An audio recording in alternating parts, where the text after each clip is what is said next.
या संदर्भात माझी कोणाशी कुठल्याही खासदारांची चर्चा नाही. सगळे माझे मित्र आहेत, परंतु ते दुसऱ्यांदा फुटतात, तिसऱ्यांदा फुटतात, का फुटतात हे आता खरं म्हणजे त्यांनीच चिंतन करण्याची आवश्यकता आहे. आम्ही त्यामध्ये बोलणं योग्य नाही. भाजपला या सगळ्या संदर्भात तेव्हा आता काय कुठं आता काही लोक पाऊस पडत नाही तरी म्हणतात भाजपमुळे पडत नाही. लोकांना सवय झालेली आहे, सत्ताधाऱ्यांच्या वर टीका करायची आहे ही सवय झाली आहे. पण भाजपचा यात कसलाही रोल नाही आहे. हा अंतर्गत त्यांच्या अंतर्गत असणारा विषय आहे. आणि तू मला वाटतं उद्या एकनाथ शिंदे साहेब येत आहेत किंवा क्षीरसागर साहेब येत आहेत. यांना काय माहिती असलं तर मला माहिती नाही, ते या संदर्भात व्यवस्थित उत्तर देऊ शकतील.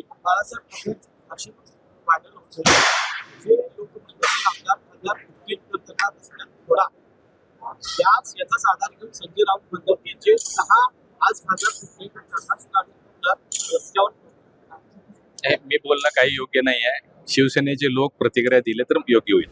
मला वाटतं शिवसेना प्रमुखांची भाषा ही संजय राऊतांना शोभत नाही.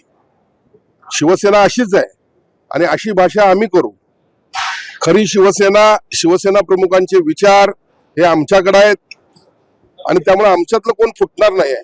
आता त्यांच्याकडे जे काही असेल, जे काही चाललं असेल, मी काल देखील आपल्या माध्यमातून आपल्याला काल बोललो, आपण एकत्र होतो की खऱ्या अर्थानं झालेल्या लोकसभेमध्ये निगेटिव्ह नेरेटिव्ह सेट करत मुस्लिम बांधवांना विविध माध्यमातून फसवत संविधान बदलणार असं सांगत काही प्रमाणात महाआघाडीला यश मिळालं.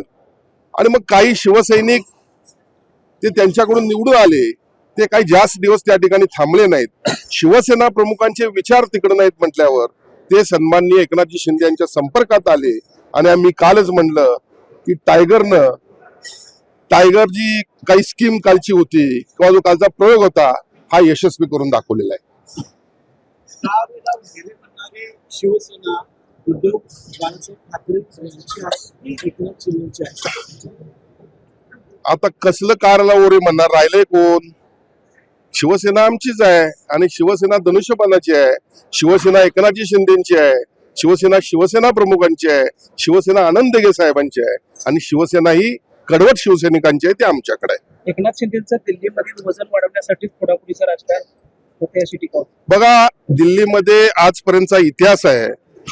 एनडीएचा जर पक्का सोबती कोण असेल तर तो शिवसेना आहे आणि त्यामुळे कोणी किती आला आणि काय जरी झालं तर शिवसेनेचं स्थान जे भाजपच्या हृदयात आहे ते सर्वांच्या पेक्षा निश्चितपणे जास्त आहे आणि असणार आहे. आणि त्यामुळे कोणी किती आलं आणि किंवा आमचे किती खासदार झाले त्यापेक्षा आम्ही कायमपणे भाजपचे कायमचे दोस्त आहोत. यामुळे आमचं त्या ठिकाणी वजन नेहमीच जास्त असणार आहे. या सगळ्या गोष्टी संदर्भात आता मी म्हटलं की टायगर स्कीम फत्ते करण्यासाठी टायगर त्या ठिकाणी गेलेत, ऑपरेशन टायगर. ते टायगर या ठिकाणी आल्यानंतर ठरवतील. ते सन्माननीय नरेंद्र मोदी साहेबांशी बोलतील, सन्माननीय अमितजी शाह साहेबांशी बोलतील, सन्माननीय मुख्यमंत्री देवेंद्र फडणवीस साहेबांशी बोलतील आणि जे काही योग्य करता येईल तो निर्णय घेतील.